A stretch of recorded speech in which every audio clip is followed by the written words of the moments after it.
네, 여러분 기도하겠습니다. 하나님 아버지, 오늘도 온라인으로 골방에서 기도의 자리를 찾게 하시면 감사합니다. 우리 어디에 있더라도 언제나 주님을 찾는 입술 되게 하시고 우리의 마음이 되게 하여 주옵소서. 예수님의 이름으로 기도합니다. 아멘. 네, 오늘은 온라인 무별 골방 기도입니다. 오늘 말씀은 로마서 12장 우리 14절에서 21절까지의 말씀입니다. 로마서 12장 14절에서 21절까지의 말씀을 우리 같이 읽도록 하겠습니다. 시작. 너희를 박해하는 자를 축복하라. 축복하고 저주하지 말라. 즐거워하는 자들과 함께 즐거워하고 우는 자들과 함께 울라. 서로 마음을 같이하며 높은 데 마음을 두지 말고 도리어 낮은 데 처하며 스스로 지혜 있는 체 하지 말라. 아무에게도 악으로 악을 갚지 말고 모든 사람 앞에서 선한 일을 도모하라. 할 수 있거든 너희로서는 모든 사람과 더불어 화목하라. 내 사랑하는 자들아, 너희가 친히 원수를 갚지 말고 하나님의 진노하심에 맡기라.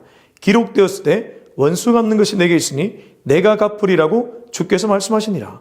내 원수가 줄이거든 먹이고 목마르거든 마시게 하라. 그리함으로 내가 숯불을 그 머리에 쌓아 놓으리라.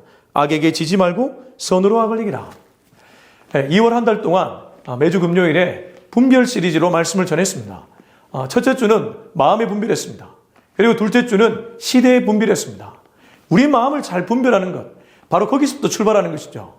그리고 우리가 살아가는 이 세상, 이 시대의 분별도 얼마나 중요한지 모릅니다.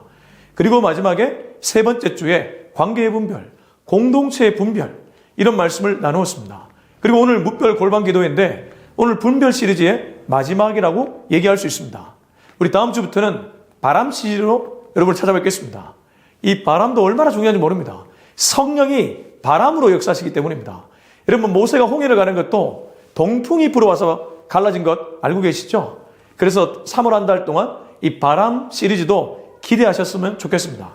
오늘 분별의 마지막 시리즈로 여러분 그 유명한 로마서 12장, 로마서는 16장으로 이루어진 성경입니다. 주옥 같은 성경이라고 하죠. 누군가는 이런 얘기를 했습니다. 성경 66권 중에 한 권만 갖고 무인도에 들어간다면 뭘 갖고 가겠는가? 로마서를 많이들 꼽습니다. 신학자들도 로마서가 아주 기독교의 정수를 담고 있다고 얘기합니다. 근데 그 중에서도 가장 중요한 한 장만 꼽으라면 많이들 8장을 얘기합니다. 근데 저는 8장 못지않게 12장이 굉장히 중요하다고 생각합니다. 왜냐하면 로마서는 1장부터 11장까지는 교리에 대한 얘기를 하고 있고 12장부터 16장까지는 실천, 곧 실제적인 얘기에 대한 얘기를 하고 있습니다. 이게 무엇입니까? 우리 신앙의 전부입니다. 신앙은, 기독교는 사상과 윤리라는 두 기둥으로 이루어져 있다고 얘기합니다. 사상은 말 그대로 복음입니다. 그리고 윤리는 무엇입니까? 복음이 이끄는 삶입니다. 먼저는 지식적으로 하나님의 말씀이 우리 마음에 담겨야 됩니다. 우리 머리에 담겨야 됩니다. 그리고 동시에 팔 다리로 살아내야 되는 것이죠. 로마서가 1장부터 11장까지 그토록 진리와 교리를 강조했다면 12장부터는 이제 그 진리를 토대로 살아가라는 것이죠. 그래서 저는 8장 못지않게 12장도 중요하다. 우리가 금방 12장을 읽었는데 12장 14절 위에 보면 이 빨간색 글씨 혹은 다른 색 글씨로 그리스도인의 생활이라고 기록되어 있습니다. 그렇습니다. 이제는 진리를 토대로 살아가라는 것이죠. 여러분, 분별이 무엇입니까? 머릿속으로 분별만 하면 뭐 하겠습니까? 분별했기 때문에 살아가야 되는 것이죠. 로마서 12장 2절 보면 이렇게 얘기합니다. 너희는 이 세대를 본받지 말고 오직 마음을 새롭게 함으로. 그래서 제가 마음의 분별을 첫 번째 했었죠. 변화를 받아 하나님의 선하시고 기뻐하시고 온전하신 뜻이 무엇인지 분별하도록 하라. 로마서 12장은 분별의 메시지를 전하고 뒤에 스토리를 이어갑니다. 그리고 오늘 14절에 와서 이 이웃과의 관계, 이 관계에서 분별을 하는 사람들, 그리스도인으로서 진리를 붙잡고 살아가는 사람들은 어떻게 분별된 삶을 살아가는지를 얘기해주고 있습니다. 여러분 14절 한번 읽어보겠습니다. 시작. 너희를 박해하는 자를 축복하라. 축복하고 저주하지 말라. 여러분 10계명을 두 가지로 압축하면 하나님 사랑, 이웃 사랑입니다. 더 압축하면 사랑입니다. 하나님을 사랑하고 이웃을 사랑. 그래서 믿음, 소망, 사랑, 그 중에 제일 사랑이라고 말했습니다. 근데 로마서 12장 그리스도인의 생활에 와서도 이웃과의 관계에서 결국 이게 무엇입니까? 사랑입니다. 사랑의 구체적 버전으로 너희를 박해하는 자를 축복하라고 하는 것입니다. 이거 쉽지 않죠. 우리가 누군가 나를 박해하면 바로 가서 따지고 싶고 이 사람이 잘못됐다는 것을 시시비비를 가리고 싶어하는 것이 인간의 심리입니다. 저도 예전에 식당에 갔을 때 제가 먼저 왔는데 제 테이블에 서빙을 먼저 해주지 않고 저보다 2번이나 늦게 온, 그 다음에 오고 그 다음에 온 사람을 먼저 주는 걸 보고 이게 사람의 뚜껑이 열리더라고요. 우리가 생각보다 아주 작은 일에도 민감하게 반응할 때가 많이 있지 않습니까? 근데 여기 로마서 당시에 로마 교회들, 이 로마 교회의 교인들에게 박해하는 자는 다름 아닌 로마 정부였습니다. 로마 정부는 어떤 곳입니까? 가이사랴, 황제를 숭배하는 사람들이었습니다. 근데 이 기독교는 신을 숭배하기 때문에 정확하게 딱 이 길이 갈리는 거예요. 그래서 가이사를 숭배라고 할 때 숭배하지 않습니다. 여러분, 다니엘도 3번이나 절을 하는 것, 그게 페르시아 그 제국의 왕에게 절을 하는 것이 아니고 자기가 믿는 하나님께 절한 것 아닙니까? 기독교에는 주인이 바뀌는 것입니다. 돈도 주인이 아니고 나도 주인이 아니고 이 세상의 건세자들도 주인이 아닙니다. 오직 우리 하나님이 주인이죠. 그러다 보니까 만문을 주인 삼거나 세상에 내가 좋아하는 사람을 주인 삼는 사람들에게는 이게 길이 서로 다른 것이죠. 그래서 박해를 합니다. 근데 바울은 이 로마 교인들에게 너희가 정말 교리를 알고 있다면, 진리를 붙들었다면 축복해 주라는 것입니다. 여러분, 이게 조금 내 마음에 썩 들지 않고, 그리고 때로는 이게 오히려 폭력같이 느껴질 때도 있습니다. 어떻게 원수를 축복할 수 있는가? 박해하는 자면 원수 아닙니까? 원수를 축복할 수 있는가? 정말 쉽지 않죠. 그래서 우리가 이 구절을 우리 삶에 적용하기 위해 뭐가 필요한지가 보입니다. 기도입니다. 제가 이 박해하는 자 축복하라. 여러분, 말이 쉽지 않거든요. 근데 이걸 한번 경험한 적이 있습니다. 바로 기도의 자리였습니다. 좀 과거를 말씀드려서 좀 그렇지만 예전에 교제했던 여자친구가 다른 남자와 교제를 한 것을 알게 됐습니다. 여러분, 어떻습니까? 이걸 알게 된 남자친구, 이걸 알게 된 이 여자친구, 이 분노하지 않습니까? 물론 결혼의 관계는 아니었지만 그래도 약속을 하고 교제하는 관계인데 그 교제에 대한 배신 아니겠습니까? 그래서 막 따지러 가고 싶은 마음이 굴뚝 같더라고요. 근데 그때 참 감사하게도 제가 성령 충만했습니다. 차가 교회로 가더라고요. 막 마음은 가서 따지고 싶은데 교회로 가더라고요. 교회에 주차를 하고 제 몸이 어디로 가고 있냐니까 본당 위에 잠옷실로 올라가고 있더라고요. 그 왜 애기하고 엄마하고 있는 장소 있잖아요. 괜히 또 사람 볼까봐 그 위로 올라가서 거기서 저도 모르게 방석까지 와서 무릎을 꿇더라고요. 저도 내가 미쳤나 이 생각도 했어요.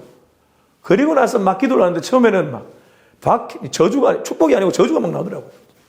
근데 놀랍게도 저주하다 기도가 바뀌기 시작해요. 제가 그거 경험하면서 시편이 이해되더라고요. 여러분, 시편 말씀이 어떻습니까? 저주로 시작하는데 마지막에 찬양입니다. 거의 대부분의 시편을 보면 원수를 향한 저주에서 시작했다가 하나님께 퍼붓다가 나중에는 하나님을 찬양하는 걸로 바뀌어버립니다. 그러니까 하나님 수준으로 올라가 버린다는 것이죠. 여러분, 기도의 자리에 들어가면 하나님 수준으로 가게 되는 줄로 믿습니다. 저도 기도의 자리에 들어갔더니 이게 내 마음을 성령께서 주장하셔요. 그래가지고 저보다 더 훌륭한 사람과 진짜 잘 교제를 해서 아름다운 가정을 꾸리게 해달라고. 이 마음은 그게 아닌데 입술에서 그게 터져 나오더라고요. 근데 주님 그 기도 받으셨습니다. 그 친구도 잘 살고 저도 너무나 저하고 잘 맞는 아내를 만나 잘 살고 있기 때문입니다.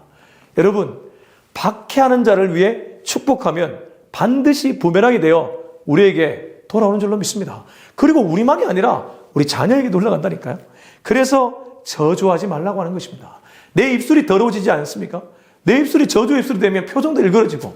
자, 계속 말씀 읽겠습니다. 우리 15절 16절 읽겠습니다. 시작. 즐거워하는 자들과 함께 즐거워하고 우는 자들과 함께 울라. 서로 마음을 같이 하며 높은 데 마음을 두지 말고 도리어 낮은 데 처하며 스스로 지혜는 차지 말라. 여러분, 전도서 보면 잔치집에 마음을 두지 말고 초상집에 마음을 두라는 말씀이 있습니다. 왜 그렇겠습니까? 잔치집은 기쁜 일이지만 초상집은 슬픈 일이죠. 이 목회자들에게 제일 1번 신방은 사실 기쁨을 가지고 돈을 많이 벌었고 사업을 런칭했고 이런 데 신방보다는 아픈 자들, 경제적으로 곤핍한 자들, 이런 자들을 먼저 찾아가는 게 목회자의 1번 신방입니다. 저도 과거에 섬겼던 교회 담임 목사님, 참 큰 교회 담임 목사님이셨는데 제가 그분을 참 흠모하게 된 계기가 있습니다. 교회, 이 교단의 주요 행사 때문에, 좀 서울 한복판에서 모임을 하고 돌아오는 길이었습니다. 당시 교회가 일산에 있었는데, 돌아오는 길에 그 일산 초입에 일산병원이 있거든요. 거기를 저보고 가자고 하더라고요. 제가 운전을 하고 있었는데 들어갔죠. 들어갔더니 거기에 말기암 환자가 계셨어요. 흔히 말하는 교회 내에서 유력한 성도가 아니었습니다. 그냥 이름도 잘 모를 만한 그러한 성도님이었는데 그 아프다는 얘기를 교구 목사를 통해서 들으신 건지 하여튼 그렇게 신방을 가시는 것을 옆에서 보게 되었습니다. 저는 그때 깨달았습니다. 이게 목사구나. 목자는 양이 아프면 그 아픈 양에게 관심을 가지는 것이죠. 여러분, 이게 진짜 주님이 원하는 그러한 기독교인의 삶의 모습 아닙니까? 그래서 얘기하지 않습니까? 즐거워하는 자들과는 함께 즐거워하되 우는 자들과는 함께 울어주라고 하는 것입니다. 그리고 서로 마음을 같이 하되 높은 데 마음을 두지 말라고 하는 것입니다. 교회 잘됨, 교회 번영, 그런 데 마음 쏟다가 오히려 영성을 다 잃어버린다는 것이죠. 진짜 영성은 한 영혼에게 있다는 것입니다. 주님 마음에 있다는 것이죠. 계속 말씀 보겠습니다. 우리 17절부터 18절 시작. 아무에게도 악을 악으로 갚지 말고 모든 사람 앞에서 선한 일을 도모하라. 할 수 있거든 너희로서는 모든 사람과 더불어 화목하라. 저는 이 17절 읽으면서 디모데후서 말씀이 떠올랐습니다. 제가 헷갈렸습니다. 디모데전서 우리 3장 1절을 보면 미쁘다 이 말이요 곧 사람이 감독의 직분을 얻으려 하면 선한 일을 사모하는 것이라 하미로다. 감독, 당시 교회의 지도자 아닙니까? 꼭 지금으로 비유하면 목회자 아닙니까? 그리고 좀 더 넓게 해석하면 교회 리더십들 아닙니까?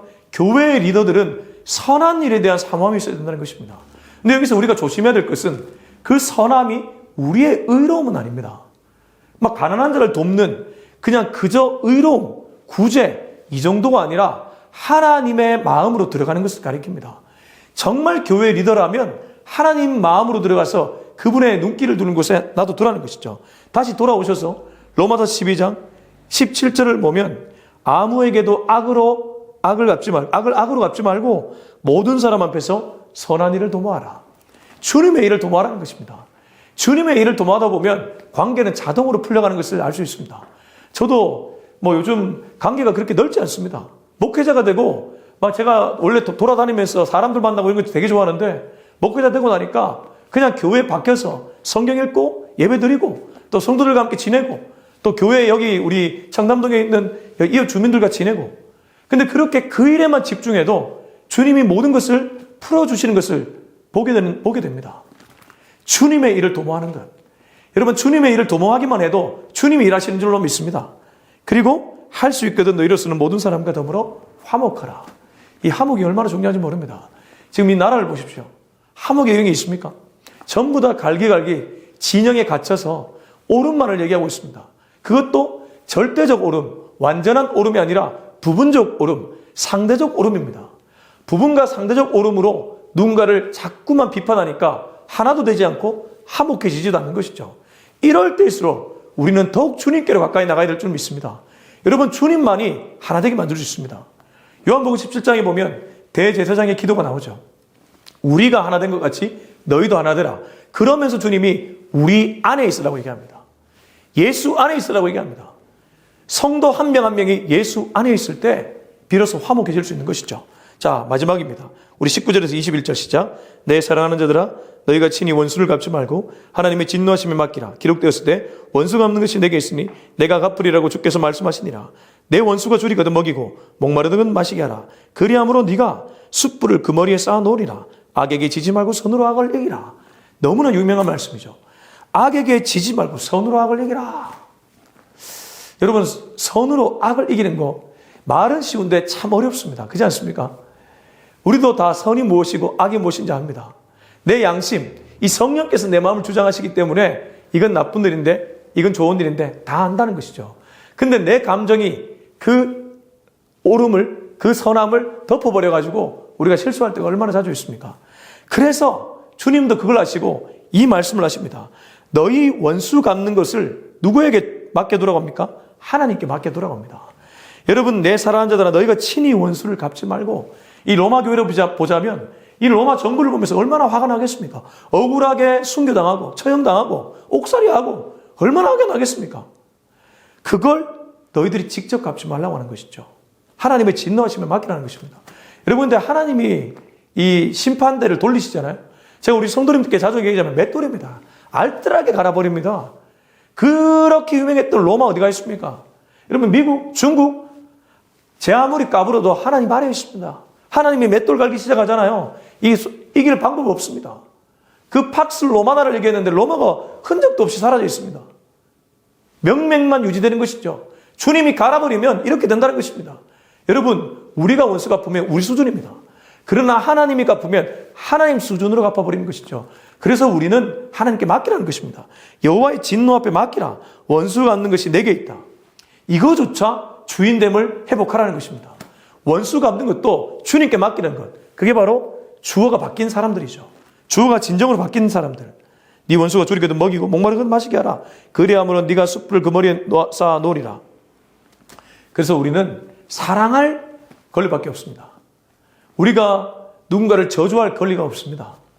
주님은 저주나 원수 갚음을 우리들에게 허락하지 않으셨습니다. 주님 당신께 모든 것을 맡기라고 했습니다. 그러므로 오늘 우리가 해야 될 일이 있다면 사랑하는 일입니다. 주님, 오늘도 내 옆에 지체를 뜨겁게 사랑하게 하여 주옵소서. 정말 그 영혼을 위해 울며 통해 자복하고 그 영혼의 세워짐, 일으켜짐 이런 것들을 위해 기도하게 하여 주옵소서. 이렇게 오늘 하루 마무리할 수 있기를 예수님의 이름으로 축원합니다. 우리 같이 한번 기도했으면 좋겠습니다. 여러분, 이 시간에 우리 같이 한번 통성을 기도했으면 좋겠는데, 주님, 정말 주님의 이 말씀을 붙잡고 오늘도 선으로 악을 이기는 하루가 되게 하여 주옵소서. 우리 같이 통성으로 기도하시겠습니다. 하나님 아버지 감사합니다. 이 주님 말씀이 얼마나 위대한지, 내 수준으로 누군가를 대하지 않도록 도와주시고 하나님의 수준으로 그 사람을 대할 수 있는 우리가 되게 하여 주옵소서. 하나님의 수준 안으로 들어갈 때 비로소 나도 살아나고 그도 살아날 줄 믿습니다. 원수조차 주님의 사람으로 바꿔주시는, 합력하여 선을 이루시는 하나님의 능력을 신뢰하는 우리가 되게 하여 주옵소서. 하나님 아버지 감사합니다. 오늘도 주의 말씀을 통해 아버지 하나님, 우리가 정말 주님께로 가까이 나가 주의 말씀을 듣습니다. 아버지, 이 말씀이 우리에게 정말 위로가 되는 하나님의 말씀입니다. 주의 말씀을 내버리고 우리에게 주시는 이 말씀 감사합니다.